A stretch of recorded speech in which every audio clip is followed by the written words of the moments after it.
بسم الله الرحمن الرحيم. السلام عليكم ورحمة الله وبركاته.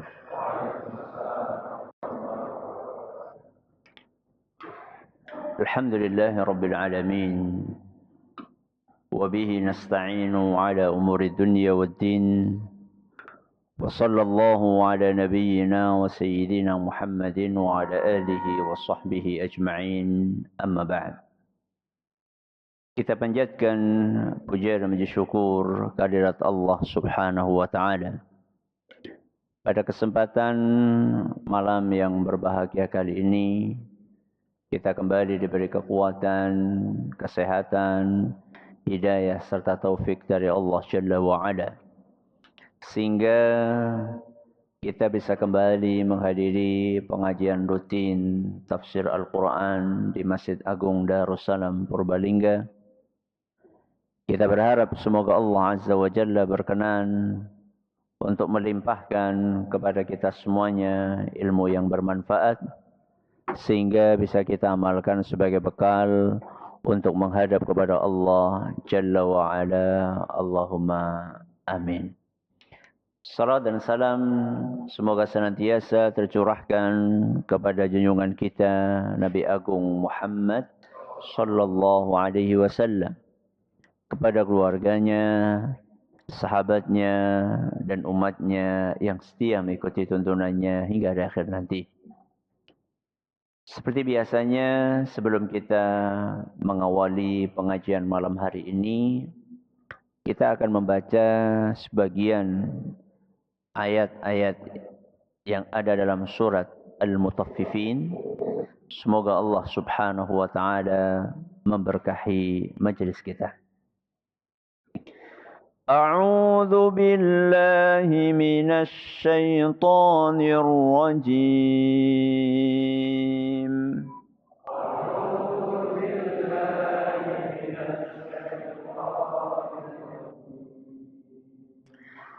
كلا إن كتاب الأبرار لفي عليين.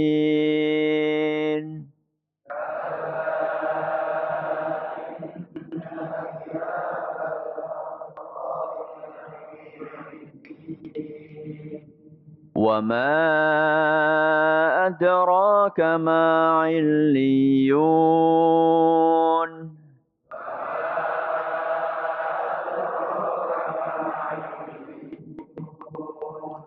كتاب مرقوم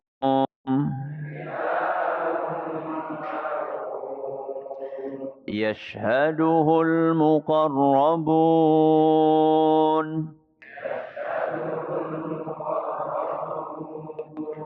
إن الأبرار لفي نعيم.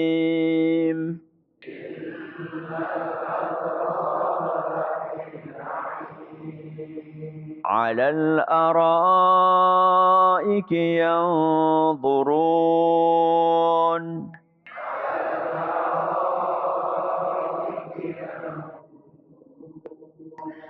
تعرف في وجوههم نضرة النعيم.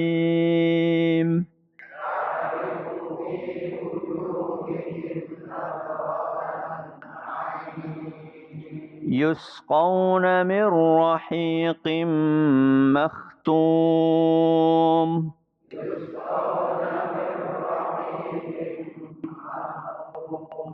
ختامه مسك. وفي ذلك فليتنافس المتنافسون.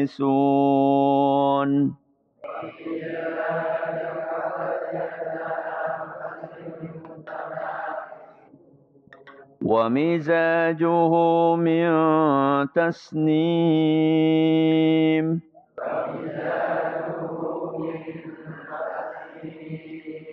عينا يشرب بها المقربون.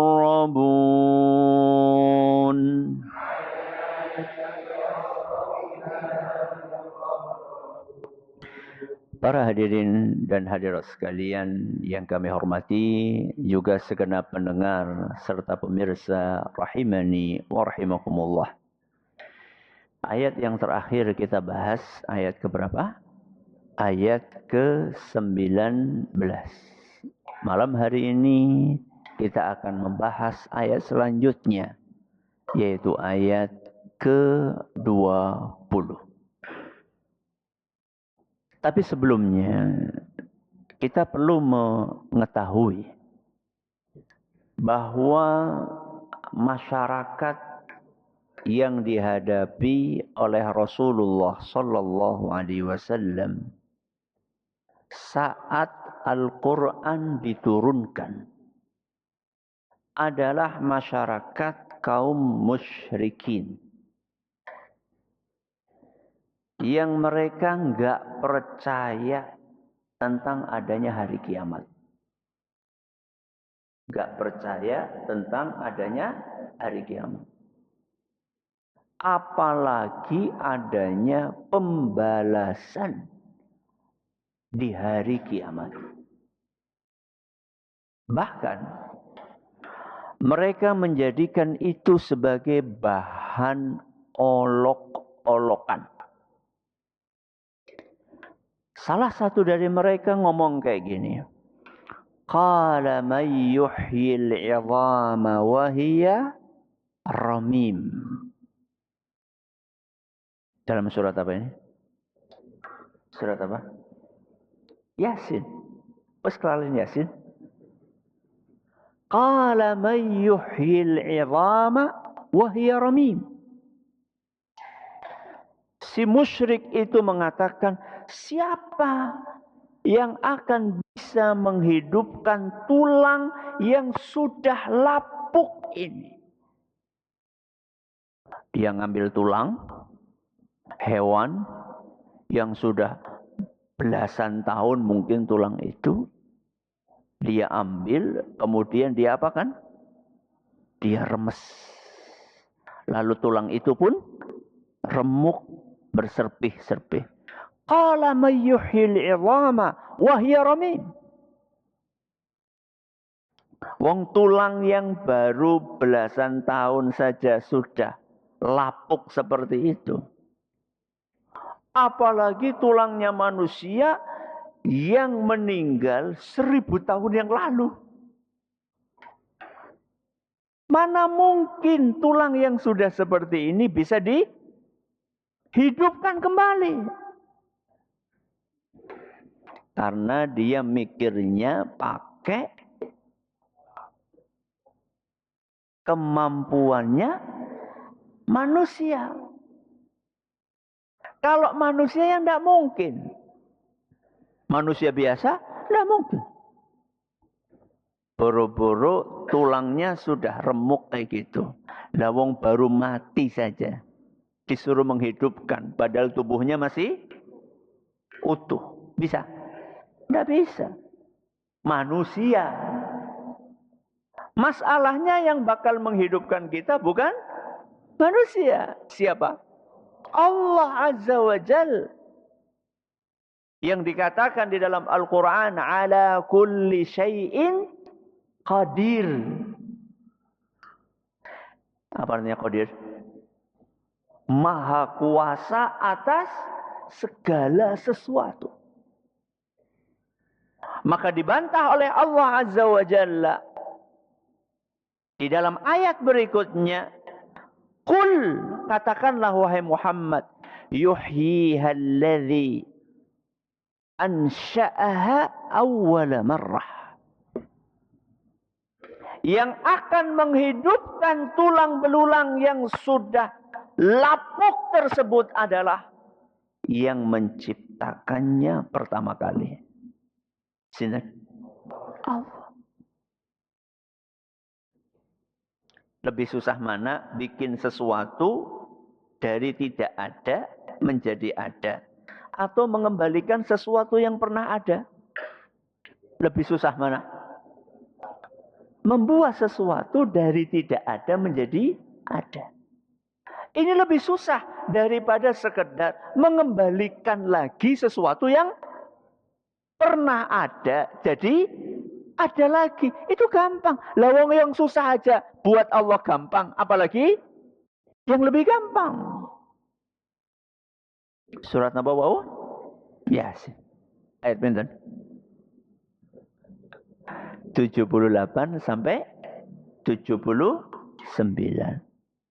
Rasulullah Shallallahu Alaihi Wasallam menghadapi orang-orang seperti itu, yang nggak percaya tentang adanya hari kiamat, apalagi adanya pembalasan, apalagi adanya surga, apalagi adanya neraka. Karena yang dihadapi oleh Nabi SAW adalah orang-orang yang seperti ini, maka jangan heran kalau di dalam ayat-ayat Al-Quran sering yang namanya penegasan, sering yang namanya penekanan, sering yang namanya ayat-ayat diawali dengan sumpah-sumpah. Karena yang dihadapi wong sing siraeh atos. Maka perlu dikasih penegasan, perlu dikasih penekanan, perlu diawali dengan sumpah. Dan kadang-kadang sumpahnya nggak sekali, dua kali, bisa sampai berkali-kali. Ayat yang sedang kita pelajari hari ini, yang akan kita pelajari hari ini, yaitu ayat ke-20. Yang bunyinya kitabun marqum. Ini adalah penegasan. Ini adalah penekanan atas kandungan ayat nomor 18. Ayat pinten? 18. Jadi ayat 20. Ini adalah menegaskan isi dari ayat nomor berapa tadi? 18. Ayat nomor 18 bunyinya apa? Kalla inna kitabal abrari lafi illiyin. Sesungguhnya buku catatan orang-orang yang baik benar-benar telah tersimpan di dalam sebuah tempat namanya Illiyin. Kalau masih ingat saat kita mengkaji ayat 18, di dalam ayat ini Allah Azza wa Jalla sudah pakai penekanan dan penegasan. Inna, sesungguhnya, lafi, benar-benar, sungguh benar-benar buku catatan orang-orang yang baik itu telah tersimpan dan tertulis di dalam sebuah tempat yang sangat tinggi, namanya apa? Illiyin. Tapi berhubung yang dihadapi adalah orang-orang yang memang ngeyelan, maka perlu ditegaskan lagi, kitabun marqum.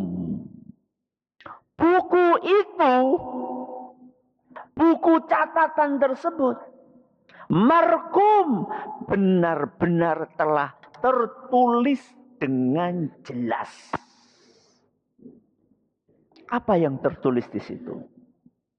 Yang tertulis di dalam buku tersebut adalah seluruh amalan-amalan yang bakal dikerjakan oleh orang-orang baik itu saat di dunia. Sebelum mereka lahir ke muka bumi, sudah ditulis apa yang akan mereka kerjakan ketika di dunia. Mereka akan sholat, mereka akan puasa, mereka akan baca Quran, mereka akan ngaji. Ya. Mereka akan birrul walidain. Mereka akan berbuat baik kepada tetangganya. Mereka akan sedekah, mereka akan haji, mereka akan umroh. Seluruh amal-amal kebaikan orang tersebut sudah tercatat rapi di dalam buku tersebut. Benar-benar telah tertulis dengan jelas. Dan bukan hanya amalannya. Termasuk di situ juga sudah ditulis orang ini bakal masuk ke surga Allah Azza wa Jalla. Berarti takdir kita ini sudah selesai ya penulisannya ya. Sudah atau belum? Sampun apa tadi? Sudah dari dulu. Kapan? 50 tahun. 50.000 tahun.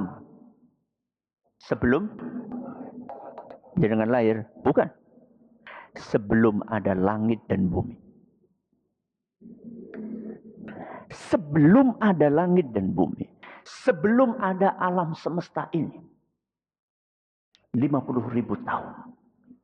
Kita semua sudah ditentukan. Bakalan masuk surga atau masuk neraka. Apa kata Rasulullah SAW? Dalam sebuah hadis yang diriwayatkan oleh Imam Bukhari dan Muslim. Ma minkum min ahadin illa wa qad kutiba maq'aduhu minan nar wa maq'aduhu minal jannah.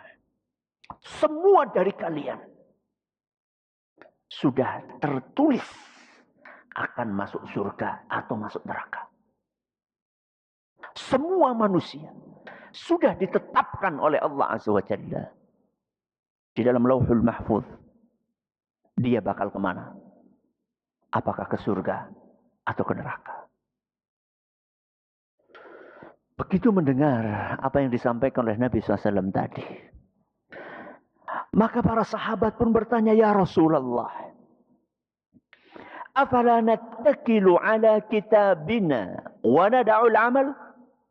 Wahai Rasul, kalau memang sudah ditentukan seperti itu, apa ya mendingan kita mengandalkan apa yang sudah tertulis itu dan enggak perlu lagi beramal?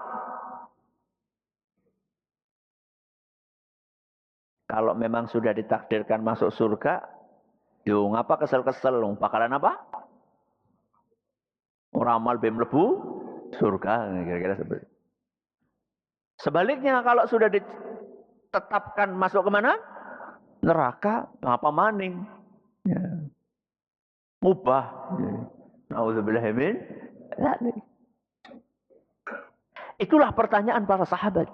Dan mungkin itu juga pertanyaan sebagian dari kita. Maka apa jawaban Nabi SAW? I'malu. Napa i'malu? Tetaplah kalian beramal. Kenapa? Kenapa? Karena kita tidak tahu. Karena kita tidak tahu. Tidak tahu apa? Takdir kita itu mau kemana? Pernah ada yang dapat bocoran? Bocoran dari mana? Lauhul Mahfuz. Siapa yang ngasih bocoran? Tidak ada. Maka Nabi SAW katakan, i'malu, beramallah kalian. Fakullun muyassarun lima khuliqalah. Masing-masing dari kita akan dimudahkan oleh Allah Azza wa Jalla sesuai dengan takdirnya. Masing-masing dari kita akan dimudahkan oleh Allah sesuai dengan takdirnya masing-masing. Amma man kana min ahli sa'adah fayuyassaru li'amali ahli sa'adah. Barang siapa yang ditakdirkan oleh Allah Azza wa Jalla bakalan masuk surga, maka akan dimudahkan amalan-amalan calon penghuni surga. Contohnya maghriban. Maghriban. Jenengan tadi maghriban atau tidak? Maghriban. Habis sholat maghrib, amalan penghuni surga apa? Zikir. Habis zikir amalan penghuni surga apa? Salat sunnah. Habis salat sunnah apa amalan ahli surga? Ngaji. Mudah-mudahan itu pertanda kita termasuk golongan yang ditakdirkan oleh Allah masuk surga. Makanya saya sering sampaikan, kalau kita sudah berada di jalan ini, jangan tinggalkan jalan ini. Jangan tinggalkan jalan ini. Kita ini on the track. Sudah di jalan yang benar. Sholat, ngaji, baca Quran, zikir. Kita ini sudah di jalan yang benar. Kenapa kita tinggalkan jalan ini? Sudah istiqomah, nunggu mati. Insya Allah masuk surga.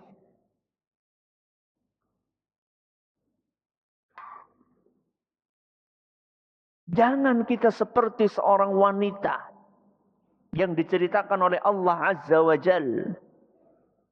Membuat, memintal tenun, membuat kain tenun. Begitu susahnya dia membuat. Begitu sudah jadi bagus. Kemudian dia apa? Diloroti siji-siji. Dilepas satu-satu lagi. Jangan kita seperti itu. Jenengan berangkat ke masjid. Butuh perjuangan atau tidak? Butuh perjuangan. Jenengan sholat. Butuh perjuangan. Butuh perjuangan. Jenengan ngaji. Butuh perjuangan. Butuh perjuangan. Jangan sampai perjuangan ini kemudian kita hancurkan satu persatu. Istiqamah sampai kita menghadap kepada Allah Azza wa Jalla.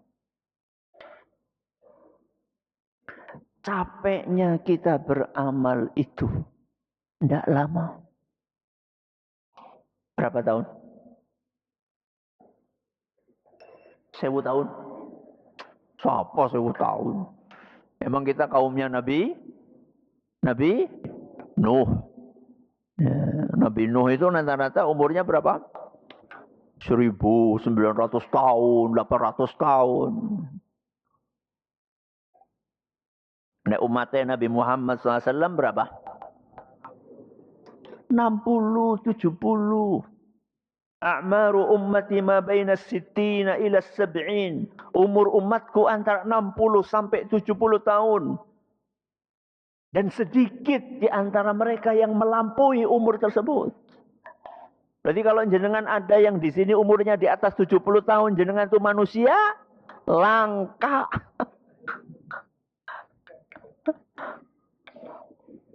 Rata-rata kita itu berapa? 60, 70. Setelah itu apa? Mati. Kalau nggak ke surga, ke neraka. Dan di surga atau neraka itu bukan 60 tahun. Bukan 70 tahun. Bukan 600 tahun. Bukan 6.000 tahun. Bukan 6 juta tahun. Tapi khalidina fiha. Kekal selama-lamanya.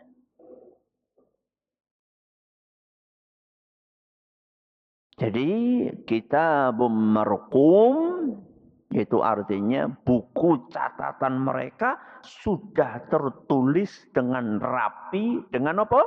Jelas. Di Lauhul Mahfuz. Dan isi Lauhul Mahfuz itu tidak ada yang tahu. Tidak ada yang tahu.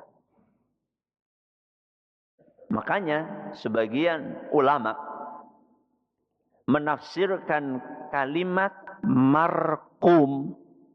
Kan bunyi ayatnya apa? Kitabum marqum. Sebagian ulama menafsirkan marqum adalah dikunci rapat. Apa? Terkunci rapat. Tidak ada yang bisa buka, manusia, bahkan malaikat. Tidak ada yang tahu isinya kecuali sinten? kecuali Allah Azza wa Jalla. Makanya Allah Azza wa Jalla membantah orang-orang yang sok tahu, ya. Di dalam Al-Quran surat Al-Qalam ayat 47. Surat apa? Al-Qalam ayat 47. Apa kata Allah Azza wa Jalla? Am indahumul ghaib fahum yaktubun? Apakah mereka tahu hal-hal gaib yang tertulis di dalam Lauhul Mahfuz? Atau mereka yang nulis isi dari Lauhul Mahfuz tersebut? Ada manusia sok tahu. Tahu dari mana? Pernah saya ketemu sama sebagian orang ngomong kayak gini. Aku lo tahu ngintip nang Lauhul Mahfuz. Ngintip ke priwe? Astagfirullahaladzim. Kapan? Pas ngimpi. Ya. Tidak ada yang tahu. Bahkan manusia yang paling mulia di muka bumi, sinten? Nabi kita Muhammad SAW tidak tahu isi Lauhul Mahfuz. Karena Lauhul Mahfuz adalah termasuk hal gaib. Apa kata istri beliau Ummul Mukminin Aisyah radhiyallahu anha? Wa man haddatsaka annahu sallallahu alaihi wasallam ya'lamu ma fi ghadin faqad kadzab. Barang siapa yang ngomong bahwa Nabi Muhammad sallallahu alaihi wasallam tahu apa yang akan terjadi esok hari, maka orang itu telah bohong. Siapa yang bilang? Aisyah radhiyallahu anha. Barang siapa mengklaim bahwa Nabi Muhammad SAW tahu apa yang akan terjadi esok hari, maka dia telah berdusta. Summa qara'at. Kemudian Aisyah radhiyallahu anha membaca firman Allah Azza wa Jal, wa ma tadri nafsum madza taksibu ghada. Tidak ada manusia yang tahu apa yang bakal dia kerjakan di esok hari. Al-Quran surat Luqman ayat 34. Surat apa? Luqman ayat 34. Perkataan Aisyah ini ada dalam Sahih Bukhari. Enggak ada manusia yang tahu apa yang akan dikerjakan besok. Tahu Ustaz, masuk mlebu kantor. Kan rutinitasnya seperti itu. Yakin? Yakin jenengan besok masuk kantor? Yakin? Orang kantor, ya wis, mengsawah. Orang mengsawah, Ustaz, orang mengsawah. Dodolan cilok, ya wis, dodolan cilok. Jenengan tahu apa yang akan jenengan kerjakan besok? Enggak. Enggak tahu. Belum tentu apa yang kita kerjakan besok sama persis dengan apa yang kita kerjakan hari ini. Betul rutinitasnya. Jadi kan sudah tahu, oh rutinitasnya setiap hari masuk kantor jam berapa? Jam 7. Yang berangkat sawah jam berapa?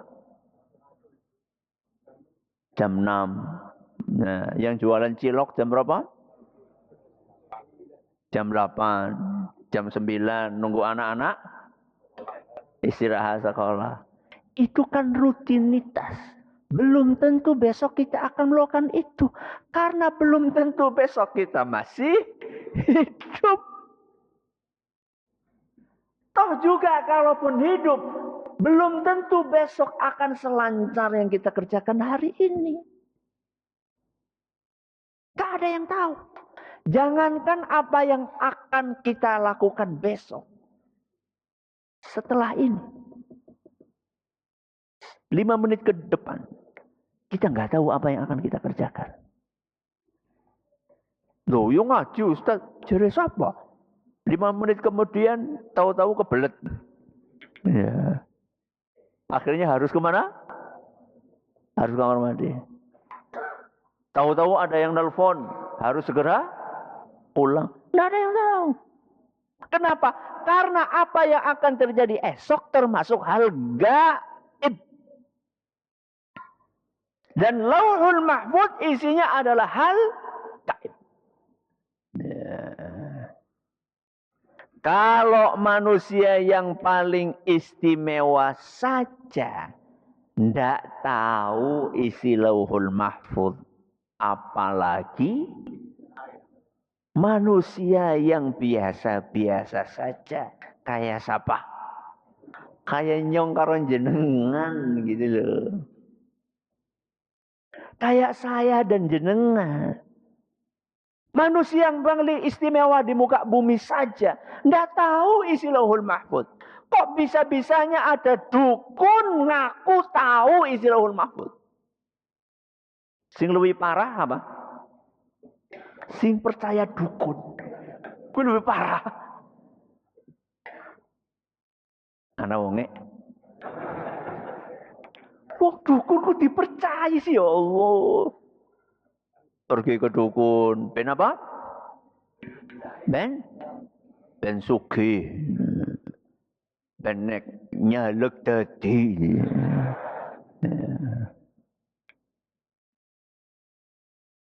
Lah wong dukune nyalek ora dadi.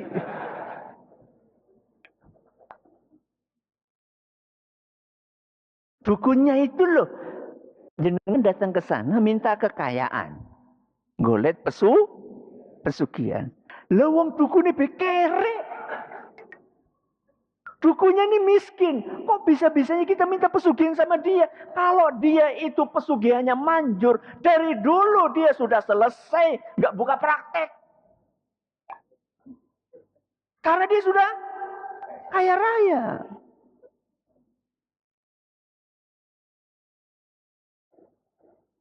Ya begitulah realita yang ada di negeri kita. Kita doakan mudah-mudahan dapat hidayah. Mudah-mudahan dapat hidayah. Jadi Kitabul Marqum itu adalah penegasan dari ayat nomor berapa?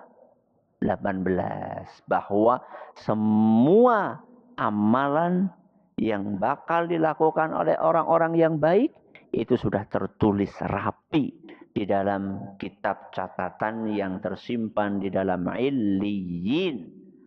Dan itu tertulis juga di dalam Lauhul Mahfuz. Enggak ada yang tahu isinya kecuali siapa? Allah Subhanahu wa ta'ala. Mudah-mudahan apa yang kita pelajari bermanfaat bagi kita semuanya. Allahumma amin. Terima kasih atas perhatiannya. Mohon maaf atas segala kekurangannya. Kita akhiri dengan doa kafaratul majlis. Subhanakallahumma wa bihamdika. Asyhadu an la ilaha illa anta. Astaghfiruka wa atubu ilaik. Wassalamualaikum warahmatullahi wabarakatuh.